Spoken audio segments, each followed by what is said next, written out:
Why is the dollar dying? Is the dollar dying? Well, because the dollar is fake. It doesn't exist. It's only a figment of your imagination. So you think it's a dollar bill or whatever it is? It's not. That's why there's no financial education in school. You know, what does school teach about money except to work for it and to save it and pay taxes? And that's the key. You see, money doesn't exist because all it really is, and I won't show you my number, but this here is a credit card. You know, so anyway, there's no money in here. This is credit. And credit means nothing. It just says you have the opportunity to create debt. So there's credit and there's debt, and the next magical word is tax. So if you understand that it's credit, debt, and taxes, that's what makes up money. So it's called fiat currency, and the reason I call it fake money is fiat currency is government money. It's made and printed by your government. So it could be America, it could be Japan, it could be Europe, it could be Mexico. It's just made up. It doesn't exist.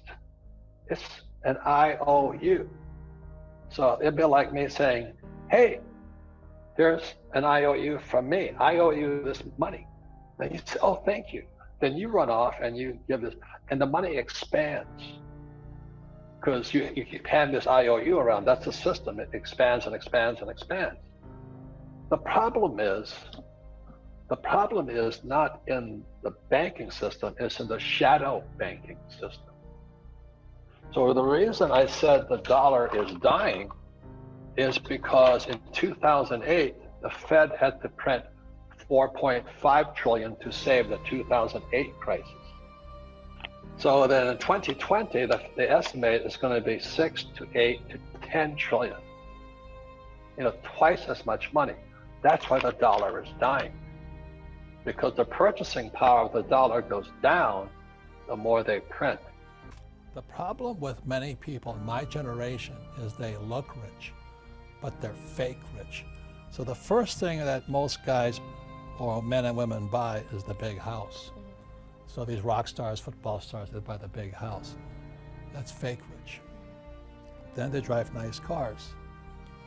And you know, I have my Rolls sitting out here, I have my Ferraris. I love nice cars. And then they have a lot of bling. Yeah. But that's a very, very poor person. And so their cash flow pattern went like this. Most went to taxes. And then they supply this big house and all this. And then they had their kids in private schools. Yeah. So when you're driving around the neighborhoods looking at so-called rich people, you know, most of them aren't rich. They're actually one paycheck away from disaster. So if you talk to young men or young women, whatever you guys are into, is you want to talk about assets. So that's my wife and Kim and I talk about all the time is our assets. Our minds, as I've said this before, is in the asset column. The average person, the middle-class person, their mind's in the liability column. So as a young woman today, I strongly suggest keep your mind in the asset column. And then the biggest mistake many young people make is they want a high-paying job. And the trouble with a high-paying job is most of them wind up here in the liability column. So here's my ruler. And I've had 6 Ferraris. I love nice cars. You know, I love my Ferrari. I may be Japanese, but I look better in Ferraris and Toyotas. You know what I mean? So this live below your mean is fake advice. If you really want to have the nice things of life, focus again on assets. Yeah. So the deal I have with my wife, Kim, is I can have anything I want, but my asset must pay for that.